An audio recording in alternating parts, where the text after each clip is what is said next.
What up, y'all? It's your boy, Mr. Downtown Ray Melo, and you're listening to the Entertainment Report on iHeartRadio, live from Dubai for Monday, March 7th, 2016, delivering some major stories and trends going on in the world of entertainment and beyond. You can follow the show on Facebook, Twitter, or Instagram, facebook.com/The Entertainment Report with Ray Melo, that's RAYMELO, on Twitter at The Enter Report, or on Instagram at The Entertainment Report. You can listen to the show anytime you want on iHeartRadio. Just go to iHeart.com or your iHeart phone app, search for The Entertainment Report, and it'll take you to the page. I hope everyone had a fantastic weekend.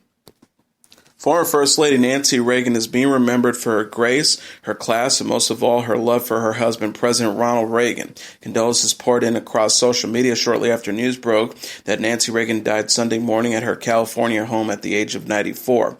A spokeswoman for the Ronald Reagan Presidential Library said that the cause of death was congestive heart failure. The Reagans for decades have been hailed as conservative icons. As First Lady, Nancy Reagan championed the National Just Say No anti-drug campaign in her later years. She also supported same-sex marriage. President Barack Obama and First Lady Michelle Obama released a statement. Nancy Reagan once wrote that nothing could prepare you for living in the White House. She was right, of course, but we had a head start because we were fortunate to benefit from her proud example and her warmth and generous advice. Our former First Lady redefined the role in her time here. Later in her long goodbye with President Reagan, she became a voice on behalf of millions of families going through the depleting, aching reality of Alzheimer's, and took on a new role as advocate on behalf of treatments that hold the potential and the promise to improve and save lives. We offer our sincere condolences to their children Patty, Ron, and Michael, and to their grandchildren, and we remain grateful for Nancy Reagan's life, thankful for her guidance, and prayerful that she and her beloved husband are together again. Barbara Bush, the former First Lady whose husband served as vice president during Reagan's administration, released a statement shortly after Nancy Reagan's passing. Nancy Reagan was totally devoted to President Reagan, and we take comfort that they will be reunited once more. George and I send our prayers and condolences to her family. Democratic presidential nominee Hillary Clinton tweeted, Nancy's strength of character was legendary, and her advocacy, especially for Alzheimer's research, was tireless, praying for her family.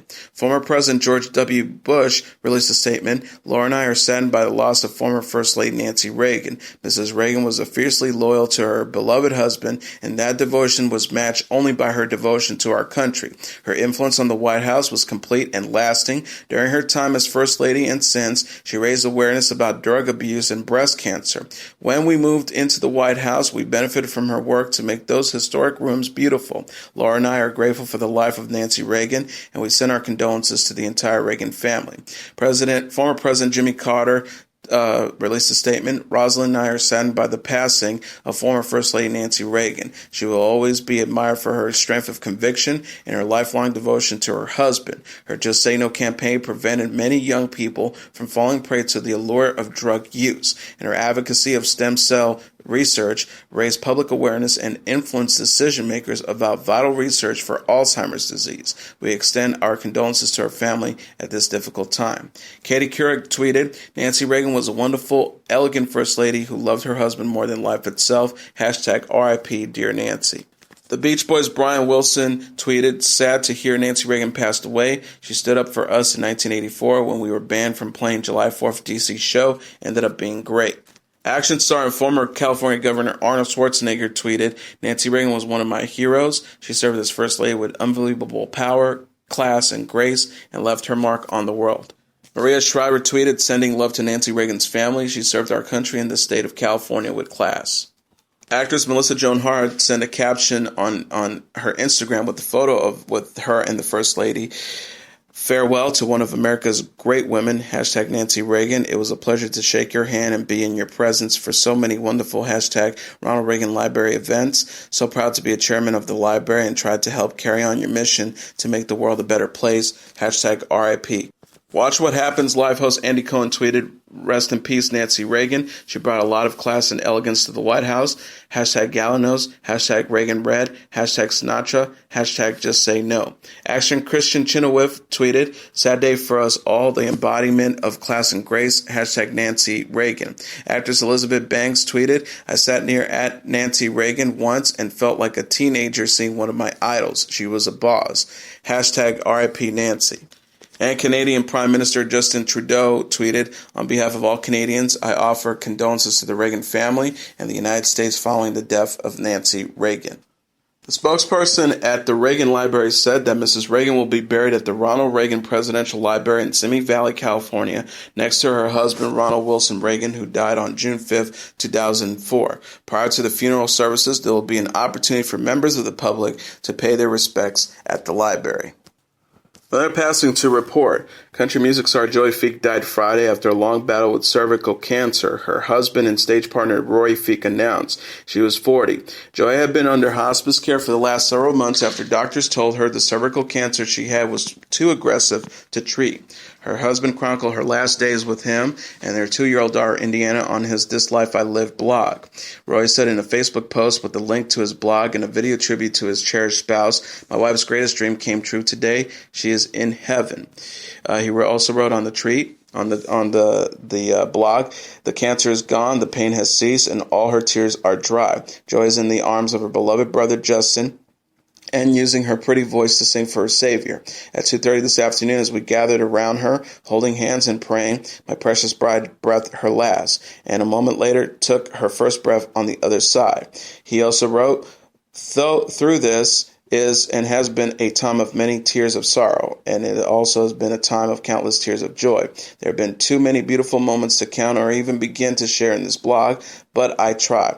When a person has been through as much pain and struggle as Joy's been through, you just want it to be over. You want them to not have to hurt anymore, more than you want them to stay with you. And so it makes the hard job of saying goodbye just a little easier."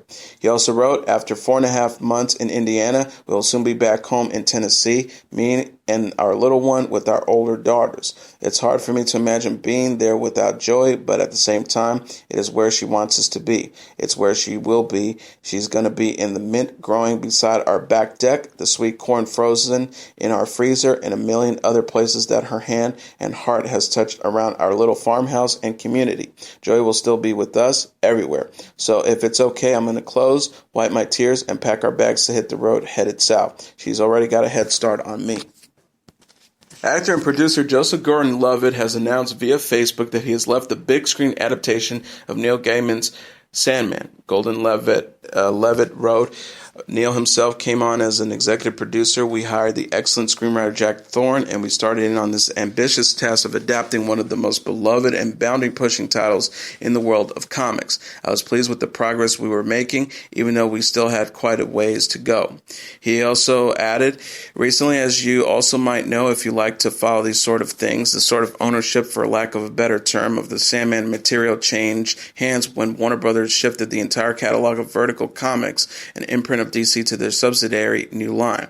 And a few months ago, I came to realize that the folks at New Line and I just didn't see eye to eye on what makes Sandman special and what a film adaptation should be. So unfortunately, I decided to remove myself from the project. I wish nothing but the best for the team moving forward."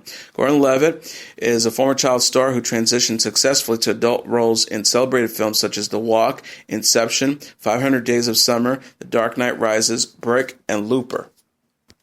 Sony Pictures Animations and WWE Studios say they have greenlit a sequel to Surf's Up, the 2007 action comedy cartoon about surfing penguins. The companies are co-financing and producing the movie, which is scheduled for release in 2017. Featuring the voice talents of WWE superstar John Cena, The Undertaker, and Triple H, Surf's Up 2, Wave Mania, will be distributed by Sony Pictures Home Entertainment, with WWE Studios providing marketing support by leveraging its extensive multi-platform reach. Michael Luisi, WWE Studio President, said in a statement, "We are thrilled to be working with Sony Pictures Animation to bring back Cody Maverick back to the audiences for more adventures paired with our WWE superstars and what promises to be a fun animated film for the entire family." Christine Belson, the president of Sony Pictures Animation, says, "WWE has a proven track record with family audiences, and we couldn't be more excited to partner with them and dive back into the fun world of our surfing penguins." ABC has ordered a 4th season of Marvel's Agent of S.H.I.E.L.D., among a slew of others, for its 2016-2017 season. Among others renewed are Modern Family, Shark Tank, Scandal, Once Upon a Time, Grey's Anatomy, and Blackish. ABC Entertainment President Channing Dungey wrote, "We're very proud of our strong roster of performers, and we're excited about what they will bring us creatively next season." Despite reportedly modest ratings for S.H.I.E.L.D., the network believes the next season of the Marvel spin-off will be, quote, game-changing. News comes just in time as the show, starring Clark Gregg, Minga Wan, Brett Dalton, Chloe Bennett, and Ian de Castecker, released the first trailer for its 2016 mid-season premiere returning March 8th. In the teaser for Bouncing Back, Greg's character director Phil Coulson reveals the agency's biggest enemy has returned and evolved. Angela Bassett and Lady Gaga will return on American Horror Story Season 6 in the fall. The 57-year-old actress and 29-year-old singer confirmed their involvement in separate interviews this week following American Horror Story Hotel's finale in January. Bassett said of her new character on Entertainment Tonight, I do not have a clue. I think I'm an alcoholic. That's all I know, but I don't know where, why, or what made me so. But I'm going to be there.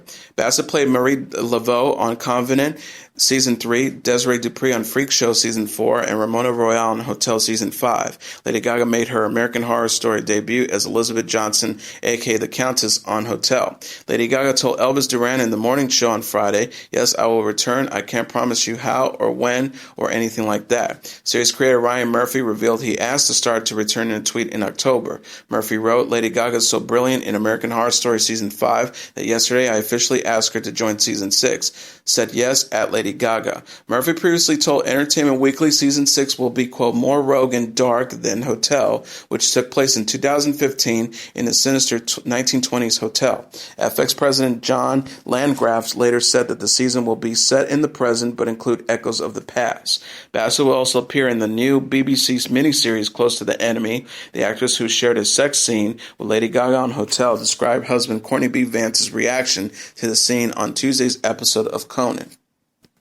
Ian McShane, who is set to appear in Season 6 of Game of Thrones, has hinted at his involvement in bringing back a fan-favorite character to the series. The actor said Thursday of his new role while appearing on BBC Breakfast, "My character is an ex-warrior who has become a peacenik, so I have this group of peaceful, sort of a peaceful tribe. I bring back a much-loved character who everyone thinks is dead," he continued.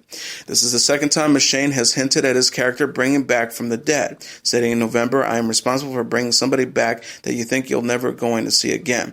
I'll leave it at that." McShane's comments led fans to believe that he was referencing to towering swordsman The Hound, played by Roy McCain, who was last seen left for dead after an intense battle with Brina Charf, played by Gwendoline Christie in Season 4. Another option fans wondered was if McShane's character would play a part in bringing back the slain Jon Snow, who has been rumored to return to the series for months. According to Game of Thrones fan site Watchers on the Wall, McShane essentially admitted that the Hound would be coming back during an interview on BBC Radio 5 Live Friday. The 73-year-old actor responded after the show's host guessed that the returning character could be only the Hound or Jon Snow. He responded by saying, "I think you might guess which one that is. It's not the latter, it might be the former." Fans will have to wait for the reveal when Game of Thrones returns April 24th on HBO. Season 2 of the psychological drama Wayward Pines will premiere May 25th, Fox has announced. The series is executive produced by M. Night Shyamalan and based on Blake Crouch's best-selling books. Returning for the 10-episode Season 2 are Season 1 stars Terrence Howard, Clark Georgino, Toby Jones, Melissa Leo, Tim Griffin, Shannon Sossamon, and Charlie Thahan. Newcomers to the cast include Jason Patrick, Djimon Hounsou, and Hope Davis. A press release said Season 2 will pick up after the shocking events of Season 1, with the residents of Wayward Pines battling against the iron-fisted rule of the first generation. Dr. Theo Yedlin, a new resident of Wayward Pines, awakens from suspended animation and finds himself in the middle of this rebellion as he tries to understand what Wayward Pines really is and help preserve the endangered human race. Star Wars icon Billy D. Williams will play resort bandleader Tito in the television remake of the 1960s set Dirty Dancing. Deadline reported the latest casting news for ABC's 3-hour reimagining of the 1987 Patrick Swayze-Jennifer Grey come-of-age tale. Charles Honey Coles played Tito in the original film. The remake will feature Abigail Breslin as Baby, a wealthy teen who falls for dance instructor Johnny, played by Cole Pratis, while on a family vacation in the Catskills. The ensemble will also include Sarah Hyland, Nicole Scherzinger, and Deborah Messing. Williams played Lando Calrissian in the Star Wars film franchise. His other credits include Brian's Song, Batman, The Lego Movie, and Dancing with the Stars. Girls creator and star Lena Dunham has been hospitalized for a ruptured ovarian cyst. Her publicist told the Wrap the 29-year-old actress, who had previously been treated for endometriosis, was undergoing surgery at an undisclosed facility. Her representative, Cindy Berger, said in a statement Saturday, Lena Dunham has been very public with her personal bouts with endometriosis. This morning, she suffered from an ovarian cyst ruptured and has been taken to the hospital. Lena will be undergoing surgery at an undisclosed hospital. We thank you for your understanding and hope that Lena's privacy will be respected. Jamie Foxx's publicist is denying the Oscar-winning actor secretly married his longtime girlfriend, actress Katie Holmes. Foxx's representative told the New York Post the marriage rumor is completely false. Holmes' camp likewise insisted the actress, who was previously married to actor Tom Cruise, is not married or engaged to anyone. Although Holmes and Fox reportedly have been a couple since 2013, they have never publicly confirmed their relationship. The wedding buzz began when the pair recently began sporting new rings on their left hands. Deborah Messing and Daniel Zellman are officially divorced. A Los Angeles judge ended the 47-year-old actress and 48-year-old Bloodlines producer's marriage Tuesday, more than 3 years after Messing filed for divorce. Page Six reports the couple have yet to come to a custody and settlement agreement. The pair wed in 2000 and share 11-year-old son Roman Walker. Messing and Zellman met as graduate students at New York University and separated after more than 9 years of marriage. The couple continued to live together in New York following their split. Messing told Ladies' Home Journal in 2012, I'm at peace with the journey we've had. I feel like the 20 years we had together has been a huge success. Despite the fact that everything is changing, I think everyone is thriving. The Mysteries of Laura star went on to date Smash co-star Will Chase from 2011 to 2014. Sources told E! News the actress is single and focusing on her work instead of dating. An insider said she is not dating anyone at the moment. She is just really focusing on her show and hoping it's getting renewed. Messing is best known for playing Grace Adler on Will and Grace and has since portrayed Molly Kagan on The Starter's Wife and Julia Houston on Smash. She plays Detective Laura Diamond on The Mysteries of Laura, which airs its Season 2 finale Wednesday. Rupert Murdoch and Jerry Hall married in the civil ceremony Friday in London. The 84-year-old News Corp founder and 59-year-old model-turned-actress said their vows at the historic Spencer House Palace after less than a year of dating. Murdoch and Hall were all smiles as they left the building, with the groom in a navy suit and the bride in a navy dress and white coat. The media mogul's daughter Elizabeth was also spotted and is thought to have acted as a witness at the wedding. The couple married again in front of their families and friends at Fleet Street's St. Bride's Church Saturday. Up to 200 guests attended, including actors Hugh Jackman and Nicole Kidman, who are godparents to Murdoch's daughter Grace and Chloe. Reverend Canon Dr. Alex St. Joyce led the service, told People it was very much a family event for both of them. It was a service of prayer and blessing at which they gave thanks to their marriage and renewed their marriage vows before God. Murdoch's niece Penny Fowler introduced the couple over the summer. The pair went public with their relationship at the Rugby World Cup finale in October and made their red carpet debut at the Golden Globes before announcing their engagement January 11th. Murdoch was previously wed to Patricia Booker, Anna Mann, and Wendy Dang, and has 6 children whose ages range from 12 to 57. Hall was married to Mick Jagger and shares 4 children with the Rolling Stones frontman. Bobby Brown canceled his scheduled appearance at the Charleston Jam Fest concert in South Carolina this weekend. Us Weekly said the still grieving singer backed out of Friday's job after the results of his daughter Bobby Christina Brown's autopsy was released to the public. The posters read on the doors of the North Charleston Coliseum, Bobby Brown will not be performing due to illness. Refund requests must be prior to entry only. The R&B star was to perform alongside Keith Sweat, Jagged Edge, and 112. Documents released by the medical examiner's office late last week showed that Bobby Christina died in 2015 at the age of 22 of a combination of drowning and drug intoxication. She was found unresponsive in her bathtub and placed on life support for months before dying in hospice care in July.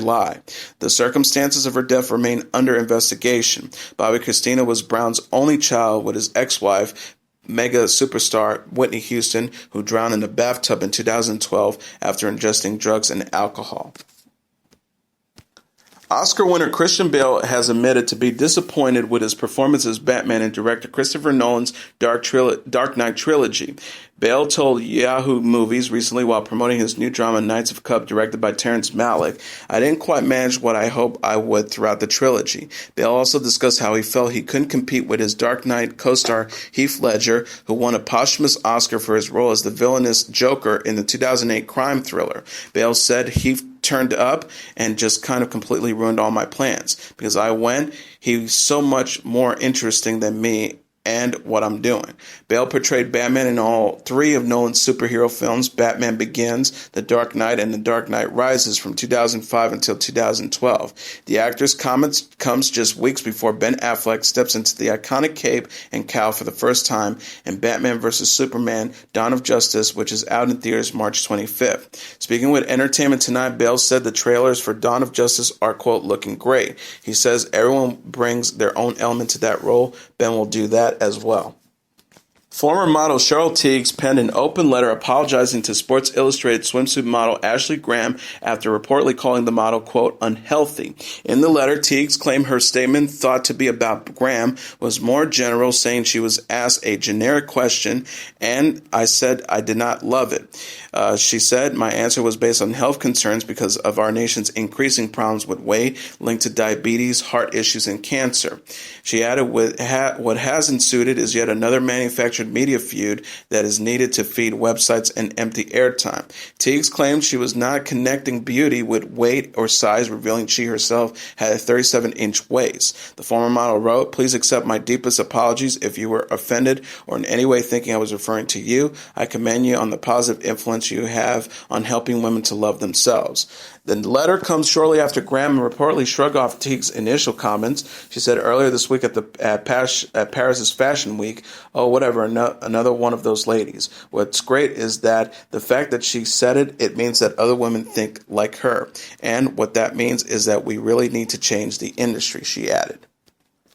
Rob Kardashian has publicly declared his love for model Blac Chyna amid familiar controversy surrounding their relationship. The elusive member of the Kardashian-Jenner clan shared an image of sleeping girlfriend Chyna, born Angela White, Thursday. In the caption, the sock designer wrote, love this woman right here, so F y'all with your negative comments. Kardashian, who was recently diagnosed with diabetes, has also shared several posts on his Instagram profile alluding to the reported backlash he has received from his family members, including Kylie Jenner, Khloe Kardashian, Kris Jenner, and Kim Kardashian.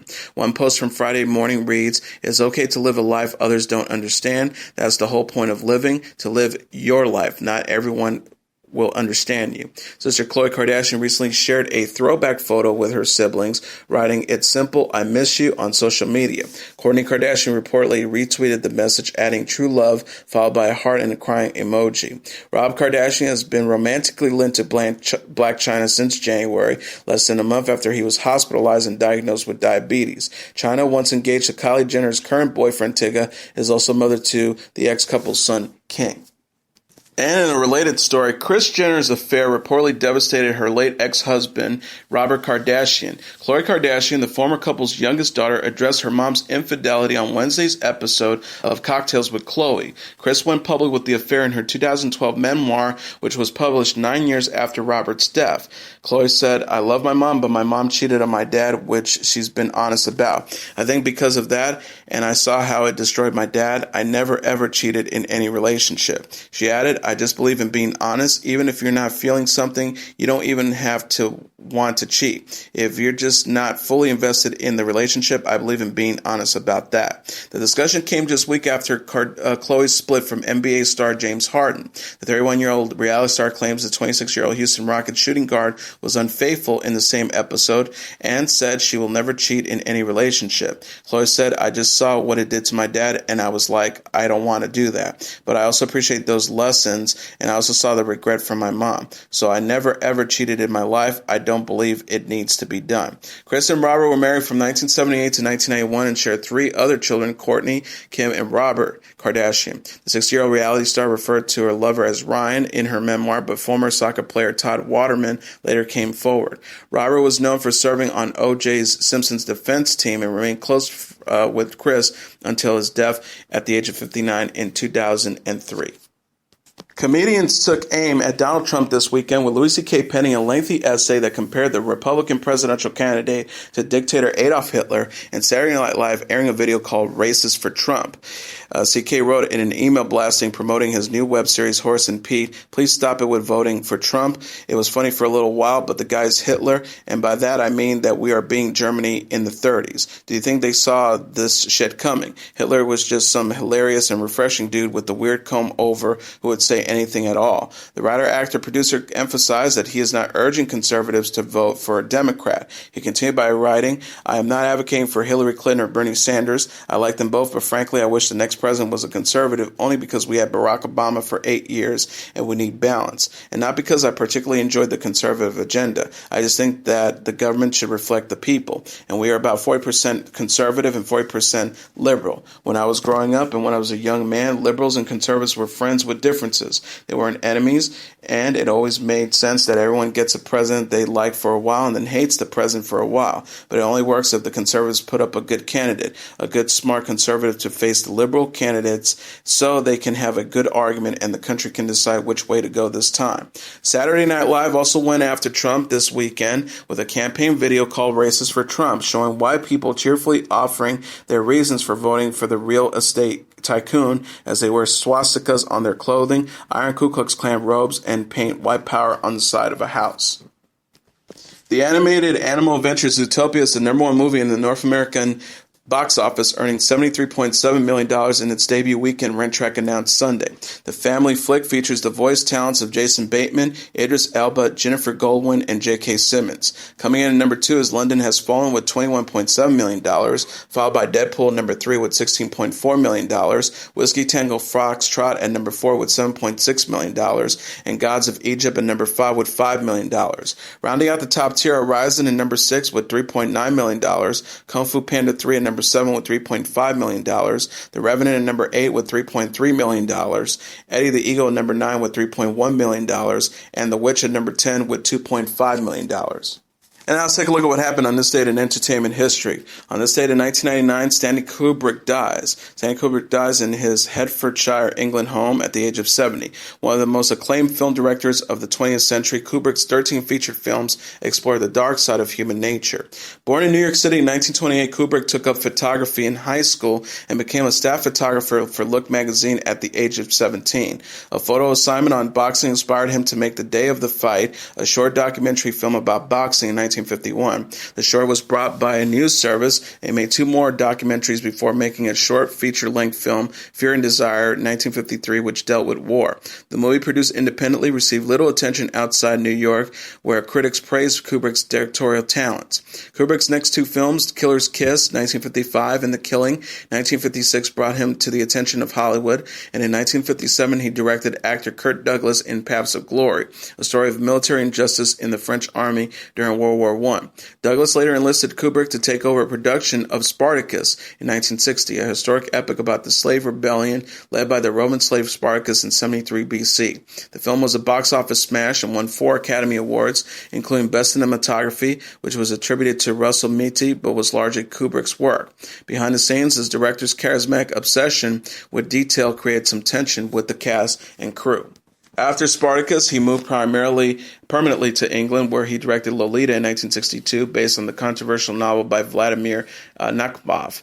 2 years later, Kubrick scored another major critical and commercial hit with Dr. Strangelove, or How I Learned to Stop Worrying and Love the Bomb. Starring Peter Sellers and George C. Scott, Dr. Strangelove was a dark comedy about the nuclear arms race that earned Oscar nominations for Best Picture, Best Direction, Best Screenplay, and Best Actor for Peter Sellers. Kubrick spent 4 years working on his next film, 2001 Space Odyssey, in 1968, co-written but with English writer Arthur C. Clarke, now widely regarded as the greatest science fiction movie ever made. His other works can include A Clockwork Orange in 1971, a controversial social commentary set in the near future, Barry Lyndon in 1975, The Shining in 1980, starring Jack Nicholson as the caretaker of the mountain resort who goes insane, Full Metal Jacket in 1987, addressing the Vietnam War, another commercial and critical success, and his last film, Eyes Wide Shut in 1999, an animatic thriller starring Tom Cruise and Nicole Kidman. The director died soon after turning in his final cut of the film. And that is your entertainment report for Monday, March 7th, 2016. I'm your host, Mr. Downtown Ray Melo. I'll be back tomorrow to deliver some major stories and trends going on in the world of entertainment and beyond. You can follow the show on Facebook, Twitter, or Instagram. Facebook.com/The Entertainment Report, Ray Melo. That's RAYMELO. On Twitter at The Enter Report, or on Instagram at The Entertainment Entertainment Report. You can listen to this episode or any previous episodes of the Entertainment Report anytime you want on iHeartRadio. Just go to iHeart.com or your iHeart phone app, search for the Entertainment Report, and it'll take you to the page. Good night, and God bless you all.